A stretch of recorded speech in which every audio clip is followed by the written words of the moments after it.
avec un réel plaisir que nous participons à cette cérémonie symbolique de remise de 10 tonnes 5 de matériel médical au profit des structures médicales de la région de Ziguinchor. Nous sommes d'autant plus heureux de pouvoir le faire parce que nous sommes attachés à cette région et nous prenons le service que nous faisons comme un sacerdoce, comme un devoir. Un devoir de servir nos populations, un devoir d'accompagner tous les acteurs qui, tous les jours, dans l'anonymat, se battent pour donner un jour meilleur à nos populations. La santé est une préoccupation permanente pour nous.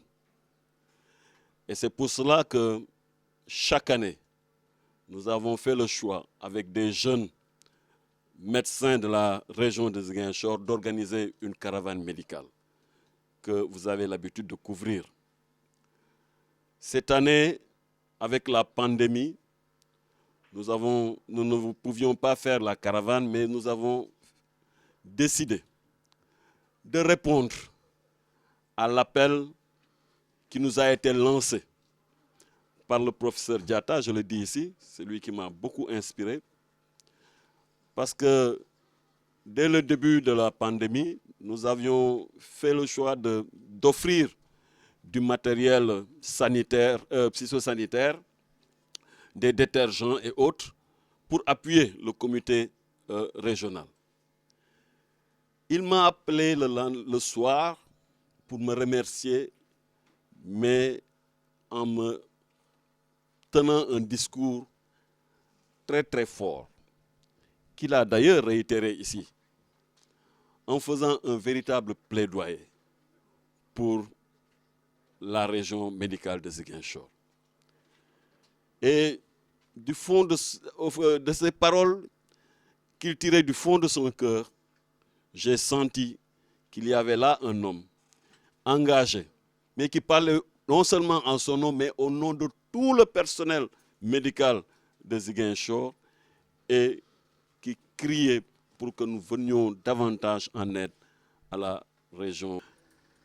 Nous avons donc voulu répondre à l'appel du professeur, mais aussi venir soutenir les efforts constants du président Fiacre, qui est président du conseil d'administration de l'hôpital, mais aussi président de ce département. Répondre aussi à soutenir les efforts donc, des collectivités territoriales représentées ici par mon frère Seydou Sané. Dire que aujourd'hui, c'est 10 tonnes 5 de matériel que nous avons pu mobiliser, mais je le disais hier au professeur Diatta, nous avons fait ce geste en essayant de supposer les besoins des structures de santé.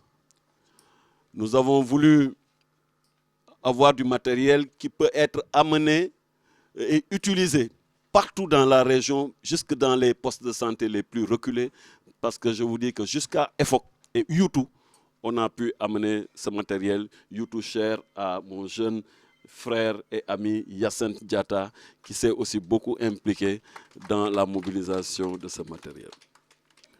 Toucher l'hôpital de Ziguinchor, toucher l'hôpital Silence, l'hôpital de la Paix, doter l'hôpital de Bignona, doter l'hôpital de Oussouye, doter les postes de santé des différentes communes du département de Ziguinchor. Il s'agira maintenant pour nous d'être à l'écoute des nouvelles propositions. En fonction de ce que vous avez vu et en fonction des besoins, nous prendrons votre attache pour mobiliser encore du matériel pour cette région. Parce que c'est un devoir, nous avons besoin de le faire.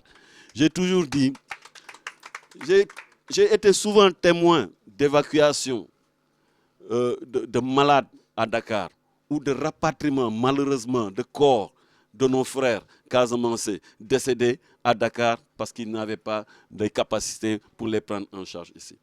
Ziguinchor aujourd'hui est doté d'une université, d'une faculté de médecine, avec d'éminents professeurs qui sont dans cette université et d'éminents fils de la région qui y sont formés. Aussi bien pour le combat que nous menons pour que les fils de la région puissent rester et étudier à l'université de Ziguinchor, nous devons nous battre pour relever le plateau médical des hôpitaux de Ziguinchor pour que nos frères, nos sœurs, nos mamans, nos papas n'aient plus à être évacués à Dakar parce que les évacuations non seulement coûtent cher, mais elles sont risquées.